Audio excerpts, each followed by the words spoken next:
یہ حکمت کی بھری ہوئی کتاب کی آیتیں ہیں، نیکوکاروں کے لیے ہدایت اور رحمت،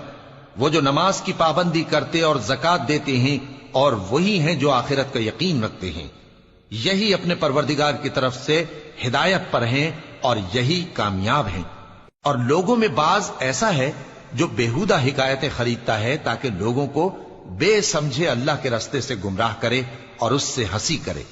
یہی لوگ ہیں جن کو ذلیل کرنے والا عذاب ہوگا۔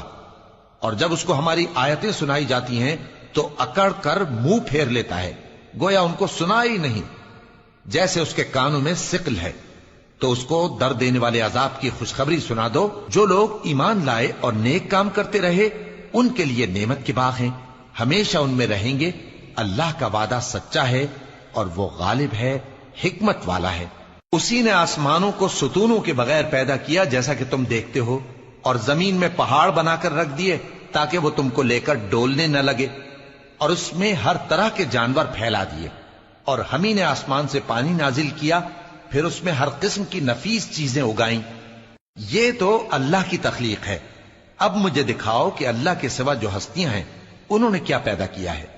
حقیقت یہ ہے کہ یہ ظالم کھلی گمراہی میں ہیں۔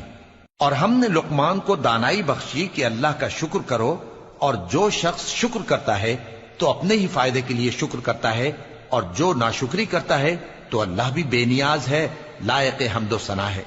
اور اس وقت کو یاد کرو جب لقمان نے اپنے بیٹے کو نصیحت کرتے ہوئے کہا کہ بیٹا، اللہ کے ساتھ شرک نہ کرنا، شرک تو بڑا بھاری ظلم ہے۔ اور ہم نے انسان کو، جسے اس کی ماں تکلیف پر تکلیف سہ کر پیٹ میں اٹھائے رکھتی ہے، پھر اس کو دودھ پلاتی ہے، اور آخر کار 2 برس میں اس کا دودھ چھڑانا ہوتا ہے، میں نے تاکید کی ہے کہ میرا بھی شکر کرتا رہے اور اپنے ماں باپ کا بھی، کہ تم کو میری ہی طرف لوٹ کر آنا ہے۔ اور اگر وہ دونوں تجھ پر زور ڈالیں کہ تو میرے ساتھ کسی ایسی چیز کو شریک کرے جس کا تجھے کچھ بھی علم نہیں، تو ان کا کہا نہ ماننا، ہاں دنیا کے کاموں میں ان کا اچھی طرح ساتھ دینا، اور جو شخص میری طرف رجوع لائے اس کے رستے پر چلنا، پھر تم کو میری طرف لوٹ کر آنا ہے، تو جو کام تم کرتے رہے ہو سب سے تم کو آگاہ کر دوں گا۔ لقمان نے یہ بھی کہا کہ بیٹا، اگر کوئی عمل چاہے رائی کے دانے کے برابر بھی چھوٹا ہو، اور ہو بھی کسی پتھر کے اندر یا آسمانوں میں مخفی ہو یا زمین میں، اللہ اس کو قیامت کے دن لا موجود کرے گا۔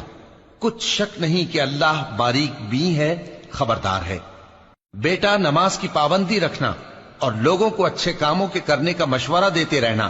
بری باتوں سے منع کرتے رہنا، اور جو مصیبت تجھ پر واقع ہو اس پر صبر کرنا،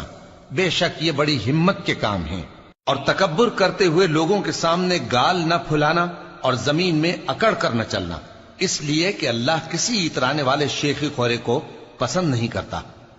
اور اپنی چال میں اعتدال کیے رہنا، اور بولتے وقت ذرا آواز نیچی رکھنا، کیونکہ بہت اونچی آواز گدھوں کی سی ہے، اور کچھ شک نہیں کہ سب سے بری آواز گدھوں کی ہوتی ہے۔ کیا تم نے نہیں دیکھا کہ جو کچھ آسمانوں میں اور جو کچھ زمین میں ہے سب کو اللہ نے تمہارے قابو میں کر دیا ہے، اور تم پر اپنی ظاہری اور باطنی نعمتیں پوری کر دی ہیں۔ اور بعض لوگ ایسے ہیں کہ اللہ کے بارے میں جھگڑتے ہیں، نہ علم رکھتے ہیں اور نہ ہدایت